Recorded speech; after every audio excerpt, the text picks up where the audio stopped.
Yo, what is going on, guys? It is Cardtrix 8 here. Welcome back to the channel. In today's video, I'm going to be teaching you 5 different ways that you can force a playing card. Now, for those of you beginners, forcing a card simply means making the spectator pick the card that you want them to pick. So, let's not waste any more time. Let's learn how to force a playing card. 5 different ways. Alright guys, so the very first force we are going to learn is one of the most basic, yet in my opinion, one of the most effective forces in card magic, and this is the riffle force. Now keep in mind, our force card throughout the entire video is going to be the Ace of Spades, alright? So, here's what the riffle force looks like. All I'm going to do is I'm going to riffle my thumb down the corner of the deck just like this. At any point you're going to call out stop. Let's say you say stop right there, okay? And you can see the card you stopped on happens to be the Ace of Spades. Okay, so here is how to perform the riffle force correctly. So for starters, you want to go ahead and grab yourself whatever card is going to be your force card. For this example, I'm using the Ace of Spades, and you're going to place it on top of the deck. Once you're in this position, you are ready to go. So you're going to start off by swing cutting the deck. Now this can be once or multiple times, it doesn't make a difference, as long as you hold a pinky break right above the force card, okay? Now when you hold a break, naturally there is going to be this little line in the deck that just kind of happens when you're holding a break. So in order to help reduce the visibility of this, you want to angle the deck down a little bit so the spectator is staring more toward the top of the deck rather than the actual edges of the deck. And another thing you can do is take your thumb and push down on top of the deck as well. This will help the top half, or this prevent the top half from like popping up a little bit, revealing the break, okay? So once you're in this position, you have the break right above their card. You're going to riffle your thumb down the corner of the deck just as so, and at any point you're going to invite them to call out stop. So, let's say they say stop right here. Now it does not matter where they say stop, because all you're going to do is you're going to close up the deck where they said stop, and you're simply just lifting up right at the pinky break, and boom, that is how you force the card. But now here's a really nice subtlety that's going to make this move look even better. So you swing cut the cards and you hold your pinky break. Now riffle down wherever they call out stop. Now what I like to do is I like to tilt, I like to show them the gap, and I say, okay, you said stop right here, and I actually shove the tip of my index finger right in the gap. I say, okay, you said stop right here, okay, and then from here I tilt the deck down, and as I tilt the deck down, I just close up the gap and once again lift up from the break, and boom, we successfully force the card. So all in all, it should look a little something like this. You said stop right there, okay. Cut the card at that point, and then there is the force card. And that is how you do the riffle force. The next force we are going to be learning today is simply known as the bluff pass force. So let's take a look at what this looks like. So once again, I'm going to riffle my thumb down the corner of the pack. You're going to call out stop. Let's say you say stop right at this section right here, and you can see the card you stopped at just so happens to be the Ace of Spades. Let's learn how it's done. So this move, the bluff pass, can not only be used as a force, it could also be used as a card control. So let me show you.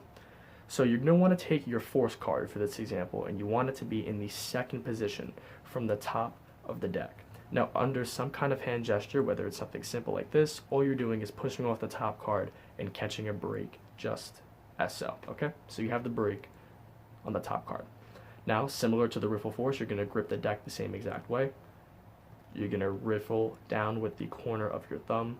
Now, it does not matter where they call out stop, because what's going to be happening is you're going to be closing the gap, and you're just lifting up the top card and then just handing them the force card, again in this case, the Ace of Spades. But again, there are going to be a couple of subtleties into making this look good. So how do we do this? So you have the break right here in the top card.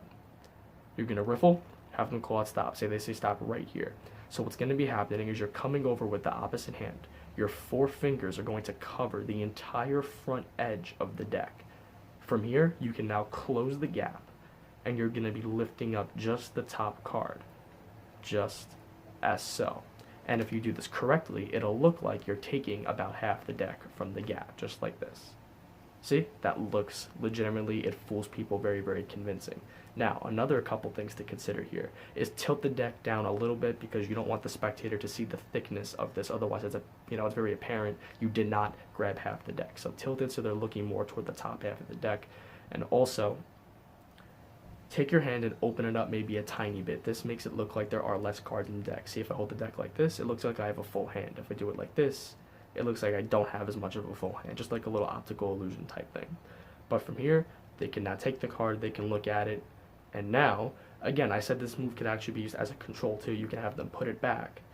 You can take your hand with a single card, just slap it down on top of the deck, lift up about half the deck, and then dribble. And now you have it controlled second to the top. So maybe you're gonna do a little bit of an ambitious card and say, ooh, look, it's at the top now.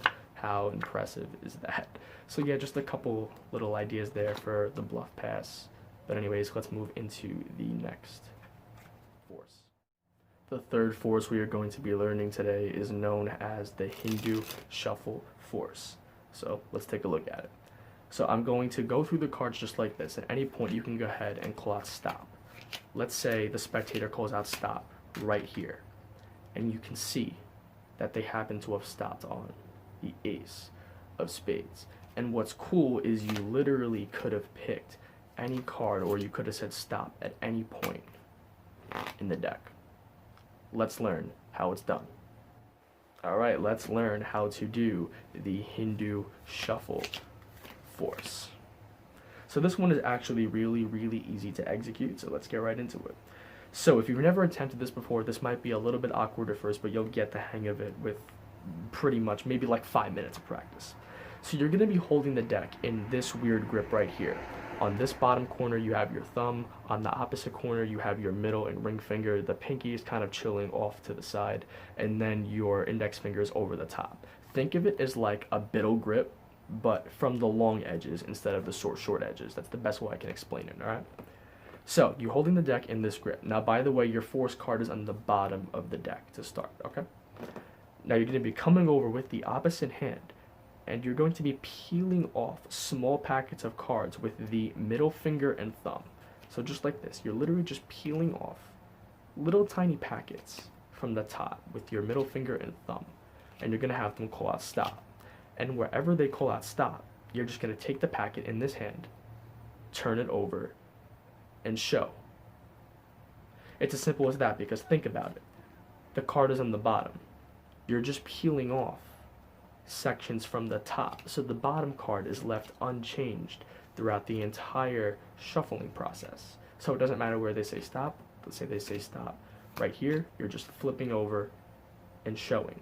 Now, how do you do the added subtlety at the end where you can show, hey, you picked this card, but you really could have picked absolutely any card in the deck? So the way you do that subtlety is the following.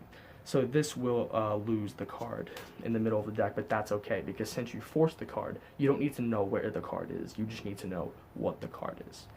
So you execute your Hindu shuffle force. Let's say they call out stop right here. Show them the card. Obviously, you pretend you don't know what it is, but you show them the card. Okay, here's your selection. And you really could have picked any card in the deck. So this time, what you're going to be doing is, rather than peeling off from the top of the deck with your middle finger and your thumb, you're just peeling off the bottom. So you're getting rid of that ace of spades in the middle, and now you're going to flip over and show again. Now I'll peel a couple more off from the top, so that won't change this card. But then once again, I'll peel a section off the bottom. Now I can flip over and show a different card. And you can do this as many times as you'd like to go ahead and show different cards. And this is just a little added convincer. Keep in mind, you do not have to do this. You don't have to do the added convincer and show, hey, you really could have picked any card. It's just a nice little subtlety to make it really seem that the spectators had a 100% free choice. But anyways, that was the Hindu shuffle force. Very quickly, one thing I want to talk about is, like I mentioned before, doing that little subtlety at the end will lose the card somewhere in the middle of the deck, but that's okay. You forced the card, so you know what the card is, so you don't need to know where it is right off the bat. All you need to do, it really all depends on the situation and what trick you're performing, so you'll have to figure out how you're going to do this naturally without looking suspicious.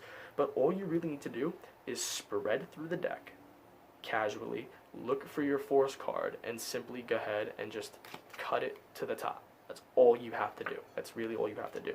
Or if you want to be a little more advanced and you don't want to raise any suspicion, I promise you, a little cut will not raise suspicion at all.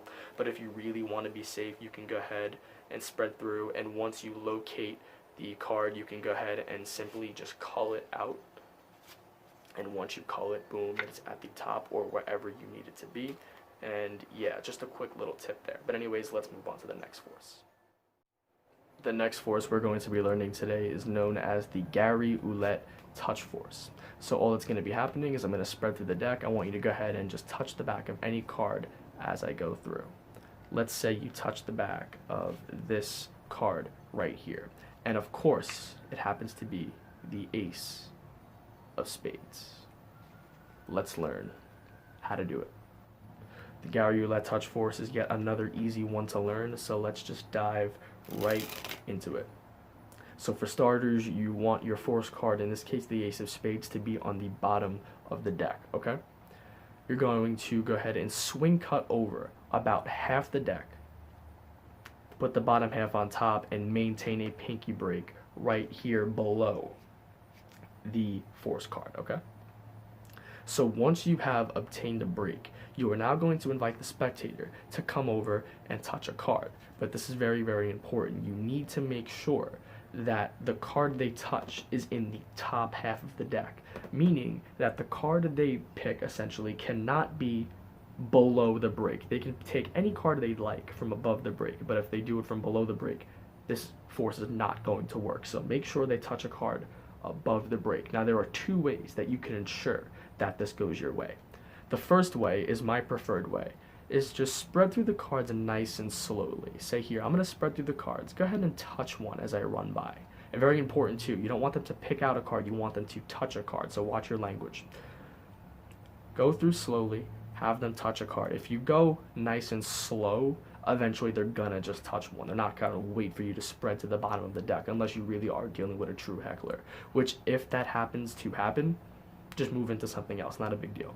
But let's say they touch this card right here. You're going to out jog the card that they touched while maintaining that pinky break, okay? So the card they actually picked in this case is the King of Hearts, but we want to make it look like that they picked the Ace of Spades. So all you need to do is you're coming over, you're pushing this card in square with the rest of the deck, and then you're just lifting up from the break, lifting your hands up and just sliding this over and saying, okay, here, the Ace of Spades. So let me go over that one more time because this one is a little bit confusing. We swing cut, you hold a break, you spread through, say they touch, tell them to touch a card, say they touch this one, again, you still have the break at this point. All you're doing is you're pushing this card in square, lifting up from the break, you're just tilting your hands up and sliding and showing, here's the card you picked. That's all there is to it. But like I said, there is a second way to ensure that the spectator does pick a card from the top half, and it's pretty simple. All you have to do is, again, swing cut, hold your break, and rather than just spread slow, literally just spread over every single card and say, here, go ahead and touch one of these. Notice the language. I don't say here, pick any card. I say touch one of these. And more likely than not, they are going to go for one of these cards, considering the fact that they're all spread out and this whole bottom half is pretty much squared out. That's going to be a little too inconvenient for a spectator to go ahead and reach in and try to pull out one of those cards, so they most likely won't. Again, unless you're dealing with a true heckler, it's just not going to happen. So just keep that in mind. But personally for me, I like to just spread through slow and say, here, touch the back of any one. Okay, you touch this card right here. Okay, it's the Ace of Spades. And that is the Gary Ouellette touch force. I'm not positive what the name of this last force is that we're going to learn today. I think it might be something like the underspread force or something like that. If you happen to know, please do comment it in the comment section below. So anyways, here is what the force looks like. So I'm going to go ahead and just spread through the deck just as so. But at any point, you're just going to go ahead and touch the back of any card that you want.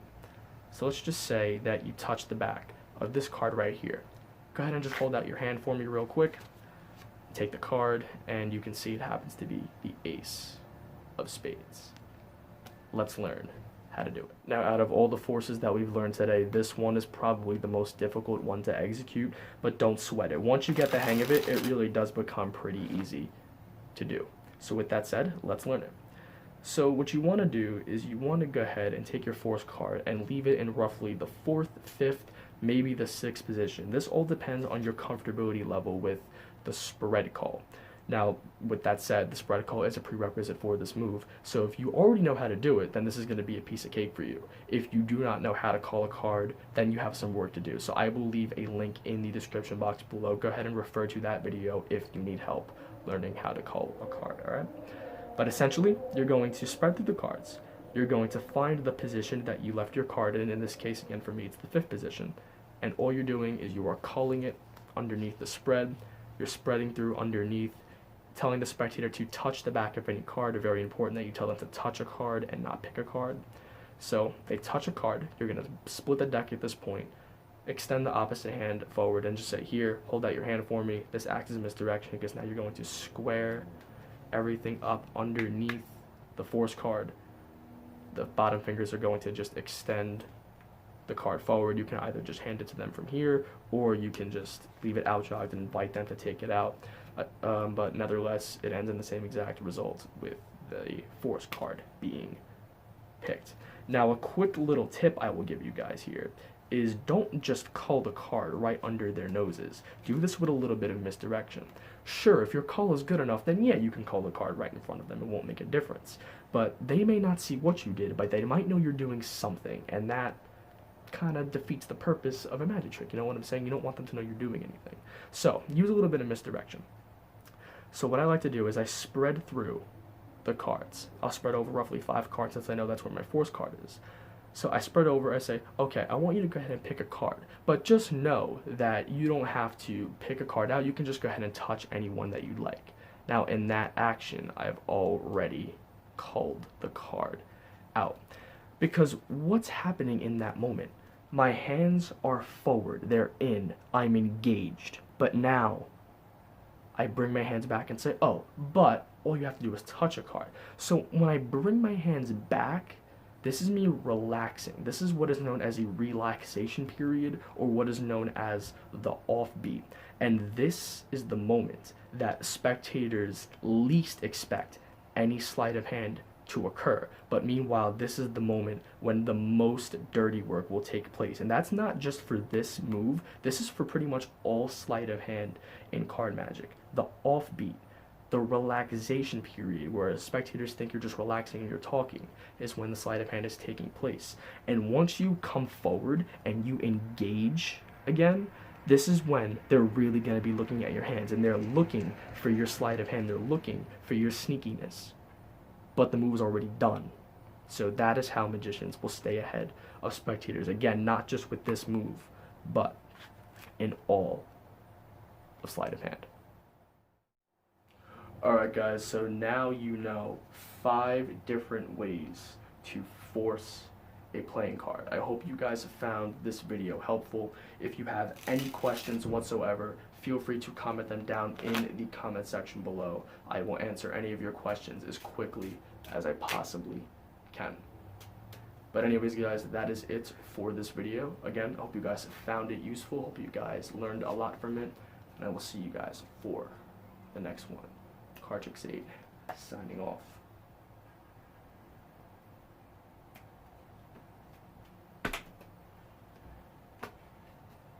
Peace out.